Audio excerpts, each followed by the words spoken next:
देखिए, उत्तर प्रदेश सरकार युवाओं पर बहुत मेहरबान हो गई है। अभी लगभग 60,000 पदों पर जो पुलिस की भर्ती निकाली है, उसी क्रम में अभी तुरंत ही एक नई वैकेंसी लगभग 921 पदों पर वैकेंसी पुलिस के उच्च पदों पर निकाली गई हैं, जिनमें पुलिस उप निरीक्षक समूह ग श्रेणी के 268 पद हैं, पुलिस सहायक उप निरीक्षक समूह ग श्रेणी के 449 पद हैं, पुलिस सहायक उप निरीक्षक लेखा समूह ग के 204 पद हैं। तो कहीं ना कहीं अगर ये बोला जाए कि ये पद काफ़ी अच्छे माने जाते हैं पुलिस विभाग में, और इन पदों के श्रेणीवार विवरण निम्नलिखित हैं। इनमें अनारक्षित जो पद हैं उनकी संख्या 114 रहेगी जनरल कैटेगरी के, और आर्थिक रूप से कमजोर वर्ग के 25 पद हैं, अन्य पिछड़ा वर्ग ओबीसी के 71 पद हैं, अनुसूचित जाति के 54 पद हैं, और अनुसूचित जाति के लगभग 4 पद दिए, टोटल 268 पद ये इन्होंने इस प्रकार से बताए हैं।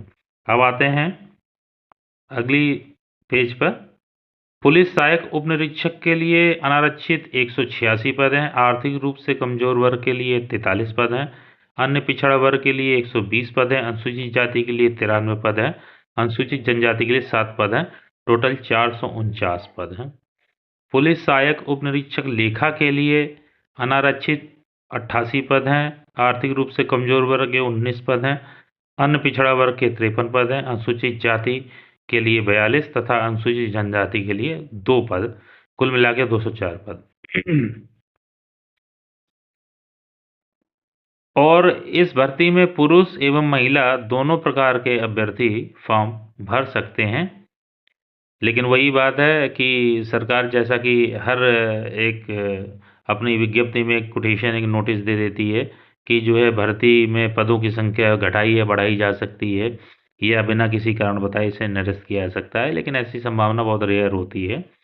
हाँ, पदों की संख्या बढ़ घट सकती है, ये सत्य है। ऑनलाइन शुल्क जमा होने की तिथि 7/1/2024 है, यानी अभी आपके पास पर्याप्त समय 7 तारीख से जो है ना ऑनलाइन आवेदन आप कर सकेंगे, और शुल्क भी उसी दिन से जमा कर सकते हैं। ऑनलाइन आवेदन शुल्क जमा करने की अंतिम तिथि 28/1/2024, कुल मिलाकर पूरा जनवरी महीना आपका इसी कार्य में जाएगा। और शुल्क समायोजन या संशोधन के लिए आप जनवरी 30 तक इसमें संशोधन कर सकते हैं। 400 रुपये शुल्क रखा गया है। राष्ट्रीयता सबको पता है, सबसे पहली राष्ट्रीयता भारत का नागरिक हो। आते हैं अगले पेज पर। तिब्बती वगैरह के लिए, जैसा मैंने पिछले वीडियो में बताया था, तिब्बती शरणार्थी हो तो 1962 से पूर्व भारत का निवासी रहा हो वगैरह वगैरह, ये बहुत छोटी बात है। मेन मुद्दा आता है शैक्षिक अर्हता। पुलिस उप निरीक्षक गोपनीय पद के लिए इसमें देखिए स्नातक की उपाधि, अभी पीछे जो वैकेंसी निकली लगभग 60,000 पद, उसमें 12th पास या इंटर पास व्यक्ति फार्म भर सकता है कैंडिडेट, और इसमें जो है ग्रेजुएशन चाहिए, और कम से कम 25 शब्द प्रति मिनट की दर से टाइपिंग करने की क्षमता हो, तथा कम से कम 30 शब्द प्रति मिनट की दर से अंग्रेजी की टाइपिंग कर लेता हो। तो आप लोग टाइपिंग टेस्ट अपना रेडी रखिएगा। दूसरा है न्यूनतम 80 शब्द प्रति मिनट की गति से हिंदू आशुलिपि श्रुतिलेख, यानी कि सुलेख, डिक्टेशन लिख सकते हैं।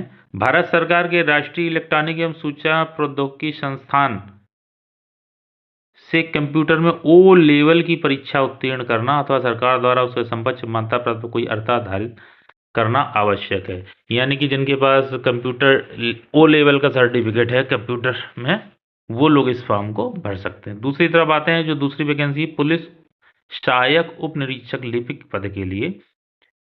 यहाँ पर भी स्नातक मिनिमम आपकी एजुकेशनल क्वालिफिकेशन है, और 25 शब्द प्रति मिनट हिंदी और 30 शब्द प्रति मिनट इंग्लिश की टाइपिंग आपको आनी चाहिए। अगले पेज पर आते हैं। ओ लेवल का सर्टिफिकेट कंप्यूटर का होना चाहिए। अब आते हैं तीसरा, पुलिस सहायक उप निरीक्षक लेखा पद के लिए स्नातक की उपाधि या लेखा शास्त्र में प्रास्नातक डिप्लोमा या सरकार द्वारा मान्यता प्राप्त समकक्ष अर्हता, कम से कम 15 शब्द प्रति मिनट की तरफ से हिंदी टाइपिंग आनी चाहिए, ये बात ध्यान रखने वाली है। और ओ लेवल का कंप्यूटर सर्टिफिकेट इसमें अनिवार्य है। नोट करने वाले बिंदु ये हैं, आवेदन करते समय अभ्यर्थी को अपेक्षित शैक्षिक अर्हता अवश्य धारित करनी चाहिए। यानी जब आप फॉर्म भर रहे हो तो आपके पास जो भी सर्टिफिकेट या डिप्लोमा कोर्सेज हों वो आपके पास होने चाहिए। अपेक्षित शैक्षिक अर्हता हेतु परीक्षा में सम्मिलित हुए अपीयर्ड अथवा सम्मिलित होने वाले अभ्यर्थी पात्र नहीं होंगे। यानी जो अपीयर्ड हैं, अपीयरिंग हैं, या जो पेपर अभी दे रहे हैं, रिजल्ट नहीं आया, सर्टिफिकेट नहीं प्राप्त हुआ है, वो इस फॉर्म की फिलिंग के लिए पात्र नहीं होंगे, इस भर्ती के लिए पात्र नहीं होंगे। DOE-CC नाइलिक से ओ लेवल की समकक्षता विषयक शासनादेश, ये तो अभी आएगा, प्रशिक्षण 3 पर आएगा इससे संबंधित कि आपको कौन से डॉग का चाहिए, नाइलिटिस का चाहिए, इसका सर्टिफिकेट चाहिए। ये अधिमानी अर्हताओं में आ जाते हैं। विश्वविद्यालय मतलब आप किसी संस्थान या महाविद्यालय या विश्वविद्यालय से विधि में स्नातक किया हो, प्रादेशिक सेना में कम से कम 2 वर्ष की सेवा की हो। ये नोट करने वाला पॉइंट है कि यदि 2 वर्ष की सेवा की है तो वो भी इसके लिए पात्र है, उसका एक्सपीरियंस सर्टिफिकेट उसके पास होना चाहिए। एनसीसी का बी कैटेगरी का प्रमाण पत्र होना चाहिए। आयु भर्ती के लिए आवश्यक यह है कि अभ्यर्थी 1/7/2023 को, यानी कि जुलाई 23 निकल चुकी है, 21 वर्ष की आयु पूर्ण कर ली हो और 28 वर्ष से अधिक आयु पूर्ण न की हो। अर्थात सीधी सी बात है, 1/7/1995 से पहले वाले और 1/7/2002 के बाद वाले जो हैं बच्चे जिनका जन्म हुआ है वो इसके लिए पात्र नहीं है। अगले पेज पर आते हैं। परंतु अन्य पिछड़ा वर्ग, अनुसूचित जातियों या जनजातियों, ऐसी अन्य श्रेणियों के लिए जो भी आयु सीमाओं में छूट दी जाती है वो उनको पूरी मिलेगी। चरित्र के संबंध में तो आपको पता ही, चरित्र उत्तम होना चाहिए, कोई कोर्ट केस कचहरी का बवाल नहीं होना चाहिए। ये ध्यान देने वाली बात है, राज्य सरकार के स्वामित्वाधीन या नियंत्रणाधीन किसी निगम या निकाय द्वारा पदच्युत व्यक्ति सेवा में किसी पद पर नियुक्ति के लिए पात्र नहीं होंगे। नैतिक अधमता के किसी अपराध के लिए दोष सिद्ध व्यक्ति भी सेवा में किसी पद पर नियुक्ति के लिए पात्र नहीं हो। कुल मिला के आपका कैरेक्टर, आपका वर्किंग एक्सपीरियंस दागहीन होना चाहिए।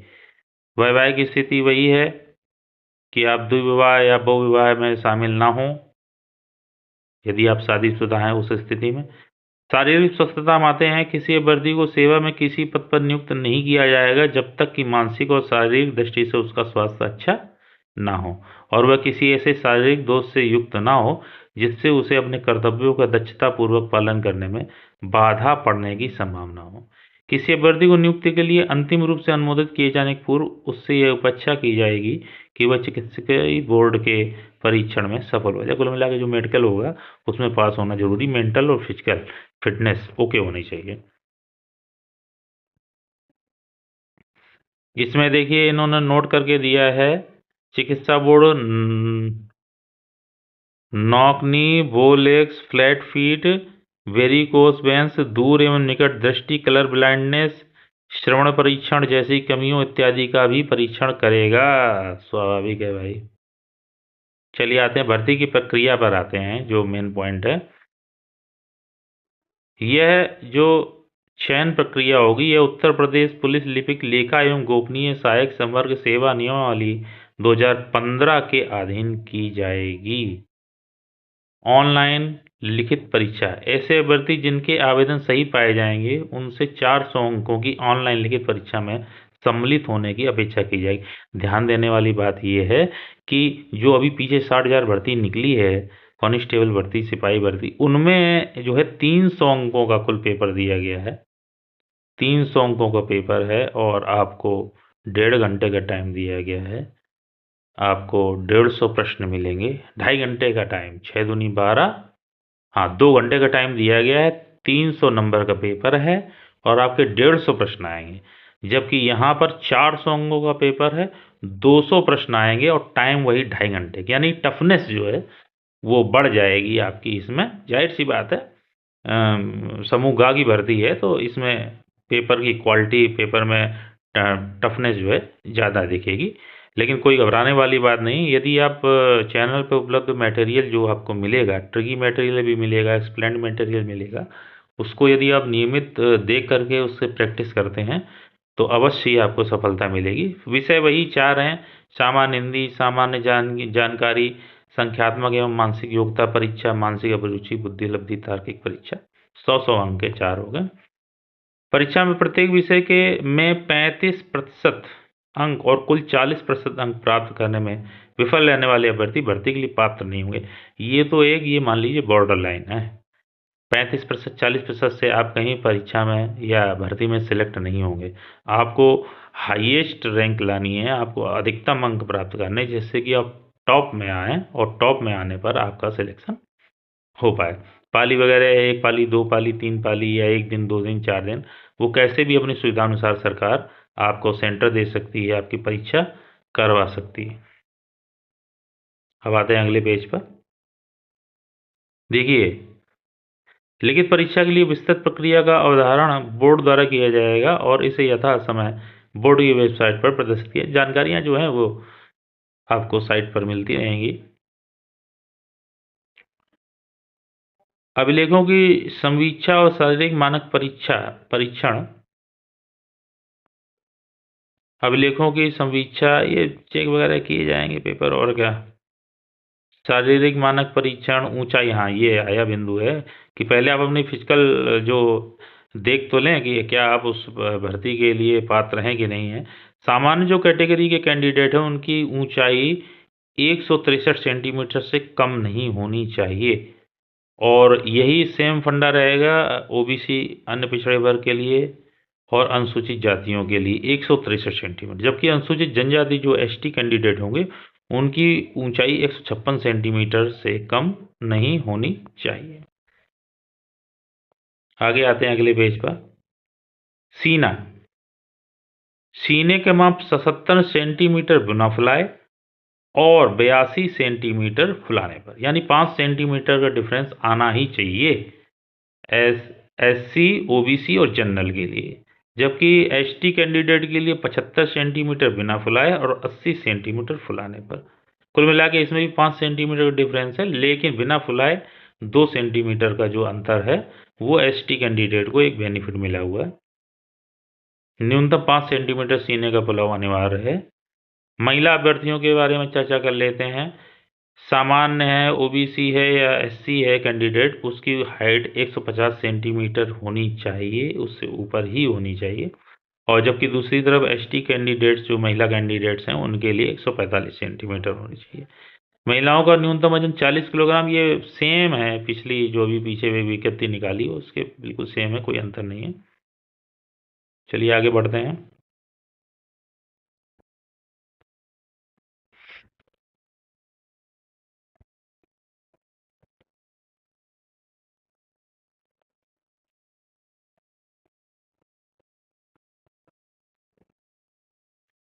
चयन तथा अंतिम योग्यता सूची।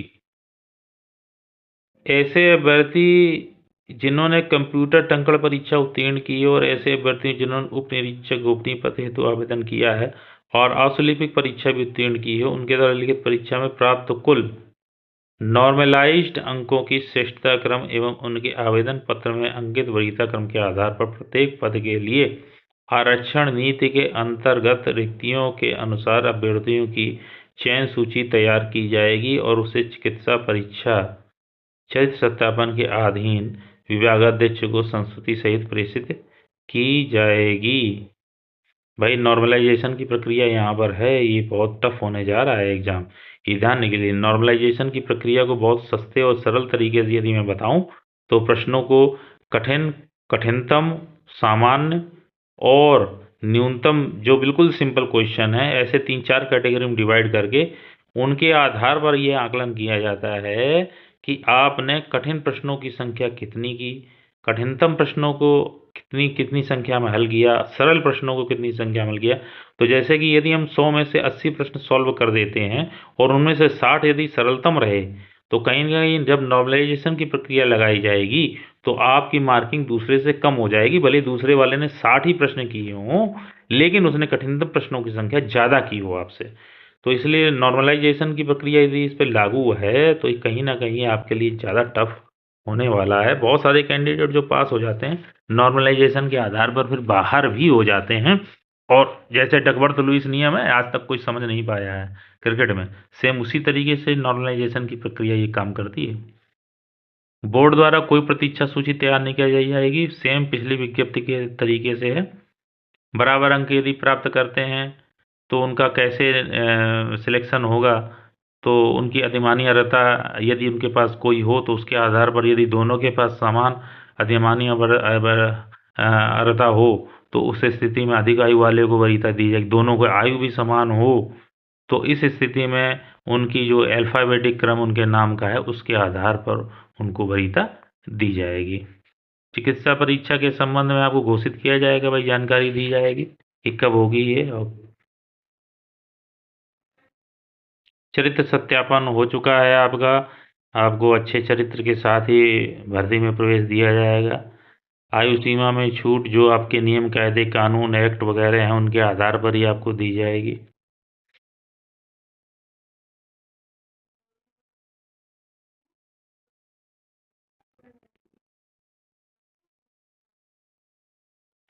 ये देखिए यहाँ पर जो है अधिकतम आयु में छूट अनुसूचित जाति के लिए 5 वर्ष की छूट दी गई है, लेकिन उसका जो सर्टिफिकेट जिलाधिकारी द्वारा ही निर्गत होना चाहिए। अनुसूचित जनजाति को भी 5 वर्ष की छूट दी गई है अधिकतम आयु में, न्यूनतम आयु में। जाति प्रमाण पत्र का प्रारूप एक सब नीचे दिए गए हैं उसमें पीडीएफ में। अन्य पिछड़ा वर्ग के लिए 5 वर्ष की छूट है। ईडब्ल्यूएस के लिए कोई आयु में छूट नहीं दी गई है।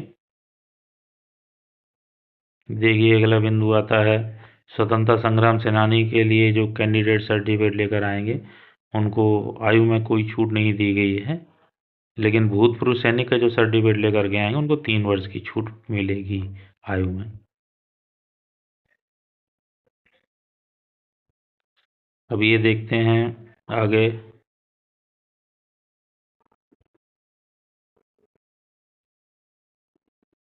अब इनकी ये है कि आप स्वतंत्रता संग्राम सेनानी के जो सर्टिफिकेट लेके आएंगे उनके मानक क्या हैं।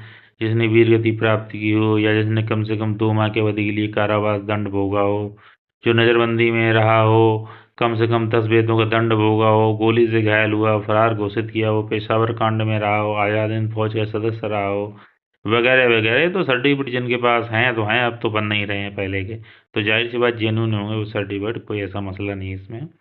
भूतपूर्व सैनिक के लिए यदि आप पेंशन अर्जित करने के पश्चात ऐसी सेवा से सेवानिवृत्त हुआ है या चिकित्सीय आधार पर जैसे कि सैन्य सेवा के लिए अपेक्षित हो ऐसी सेवा से निवृत्त किया है, कुल मिला के फौज में आपका मेडिकल फिटनेस नहीं रहा है, उस स्थिति में जो है आप इसके लिए पात्र हो सकते हैं यदि वह इस भर्ती के लिए फिजिकली फिट है तो उस स्थिति में।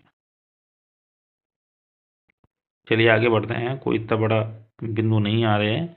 मेन मुद्दा यहाँ पर जो है केवल यही है। देखिए ये बिंदु आया बहुत महत्वपूर्ण, महिला अभ्यर्थियों द्वारा आरक्षण के दावे हेतु पिता पक्ष से निर्गत जाति प्रमाण पत्र ही मान्य होगा। जो पिता पक्ष से आपका जाति प्रमाण पत्र जो है निर्गत हुआ है वहां से।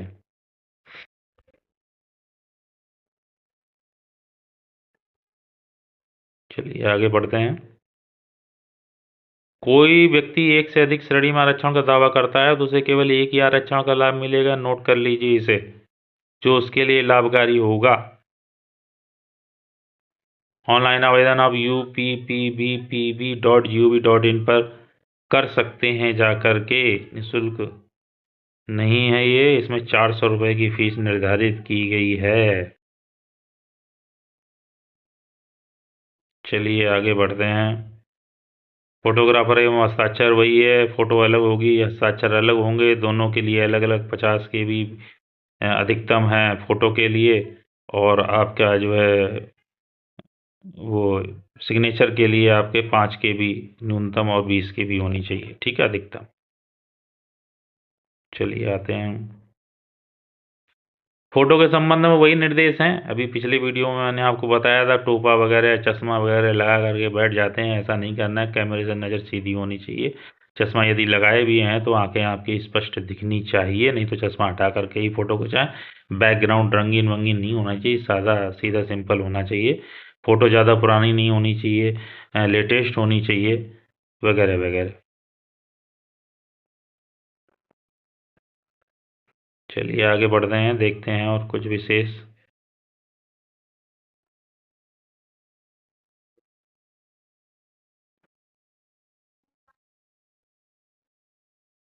पाठ्यक्रम पर आए हैं, अब आए मुख्य बिंदु आया अब। सामान्य हिंदी, कंप्यूटर ज्ञान 100 अंक, सामान्य जानकारी, सामयिक विषय 100 अंक, संख्यात्मक एवं मानसिक योग्यता परीक्षा 100 अंक, मानसिक अभिरुचि परीक्षा, तार्किक परीक्षा, बुद्धिलब्धि परीक्षा 100 अंक। देखिए इनमें से आपको सामान्य हिंदी 100 अंक जो है, कंप्यूटर वगैरह का ज़्यादा परसेंटेज नहीं रहता है, लेकिन इस परीक्षा में चूंकि टंकड़ के संबंध में टेस्ट होगा आपका, तो जाहिर सी बात है 40-60 का एवरेज तो होएगा ही। और सामान्य जानकारी जो है वो 100 अंक, संख्यात्मक एवं मानसिक योग्यता परीक्षा के 100 अंक, और मेंटल एबिलिटी और रीजनिंग, इंटेलिजेंस, लॉजिकल अरिथमेटिक 100 अंक। ये सारे आपको इस चैनल पर ट्रिकी नॉलेज मिलेगी इसके संबंध में। हिंदी में वही टॉपिक हैं सारे, इसकी स्क्रीनशॉट आप ले सकते हैं अगर लेना चाहें तो। हिंदी और अन्य भारतीय भाषाएं हैं, व्याकरण है, मौलिक ज्ञान है। कंप्यूटर में देखिए बेसिक कंप्यूटर फंडामेंटल्स है, history of future of computer से, एल्गोरिथम है, operating system and basics of Windows computer abbreviation, Microsoft Office, basic knowledge of internet use, shortcut keys, computer communication and internet, programming language, application of net technology, web design, basic software and hardware and their functionalities, networking, www and web browsers, IT tools and business systems, introduction to multimedia। सामान्य जागरूकता विषय में देखिए आ जाइए, बहुत common से विषय हैं इनमें, सामान्य विज्ञान, भारत का इतिहास, भारत का बस देखिए ऐसा होना होता है, विषय सभी में यही रहेंगे, टॉपिक सारे यही रहेंगे, अधिकतर भर्तियों में रहते हैं, लेकिन इनमें जो टफनेस का लेवल है वो बदलता जाता है भर्ती के प्रकार के हिसाब से। भर्ती कौन सी है उसके आधार पर इन प्रश्नों का जो कठिनाई स्तर है वो बदलता जाता है। हमें किस स्तर से तैयारी करनी है इस पर डिपेंड करता है कि हमारा सिलेक्शन होगा या नहीं होगा। सामाजिक विषय में राष्ट्रीय एवं अंतर्राष्ट्रीय महत्व के समसामयिक विषय वगैरह वगैरह, ये देखिए स्क्रीनशॉट ले लीजिए आराम से। एक एक पॉइंट, एक एक टॉपिक पर आपको इस चैनल पर वीडियो मिलेंगे और बाकायदे ट्रिकिस वीडियो भी मिलेंगे, जहाँ ट्रिक होगी ट्रिक और जहाँ एक्सप्लेनेशन का मैटर होगा वहाँ एक्सप्लेनेशन दी जाएगी। संख्यात्मक एवं मानसिक योग्यता, न्यूमेरिकल एबिलिटी है जो इसमें संख्या बदलती है। अभी देखिए आज ही या कल में आपके वीडियो ये आने चालू हो जाएंगे, इन पर काम चल रहा है अभी। प्रसन्नता वगैरह ये सब आपको एक एक दिन में बिल्कुल तैयार हो जाएंगे, कोई बड़ा मसला नहीं, और सब ओरल तैयार होगा। ये जो टॉपिक है ना संख्यात्मक योग्यता परीक्षा का, ये सब ओरल टॉपिक है, यानी कि आप इससे समय बचा करके अपना दूसरे अन्य विषयों में जहाँ पर आपका कमांड कम है वहाँ पर लगा सकते हैं। ये मेरा आपसे वादा है कि सारे टॉपिक आपके ओरल हो जाएंगे। बस ये है कि वीडियो को ध्यान से देखें और प्रैक्टिस। सफलता की कुंजी ज़्यादा पढ़ने से नहीं, सफलता की कुंजी ज़्यादा प्रैक्टिस से निकलती। जितना ज़्यादा आप प्रैक्टिस करेंगे उतनी ही सफलता आपके करीब आती जाएगी। मानसिक योग्यता परीक्षा है, इसकी स्क्रीनशॉट ले सकते हैं हम, ये सारे टॉपिक आपको मिलेंगे। बुद्धिलब्धि परीक्षा है, IQ टेस्ट है, और तार्किक परीक्षा है। तार्किक परीक्षा बहुत सिंपल है, इसमें बैंकिंग लेवल की तो नहीं आएगी, लेकिन हाँ इतना है कि बैंकिंग लेवल का 20% 25% तो आ ही जाएगा। देखिए सारे टॉपिक वही दिए, एनालॉजीज दी गई, similarities, differences, space visualisation, problem solving है, एनालिसिस, जजमेंट है, डिसीजन मेकिंग है, विजुअल मेमोरी। डिसीजन मेकिंग थोड़ा सा टफ पड़ता है, उसके लिए आपको अभ्यास की ज़रूरत पड़ेगी। डिस्क्रिमिनेशन है, ऑब्जर्वेशन है, रिलेशनशिप है, कॉन्सेप्ट्स है, अरिथमेटिकल रीजनिंग है। हाँ ये बहुत बढ़िया टॉपिक है, arithmetical reasoning. Verbal and figure classification है, आकृतियाँ वगैरह आती हैं इसमें, अरिथमेटिकल नंबर सीरीज हैं।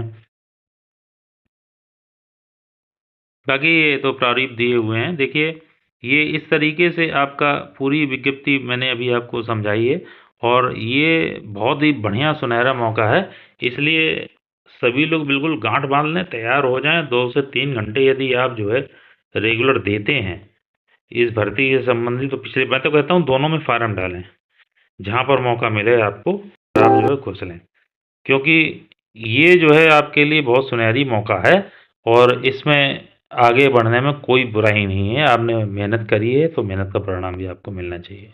धन्यवाद।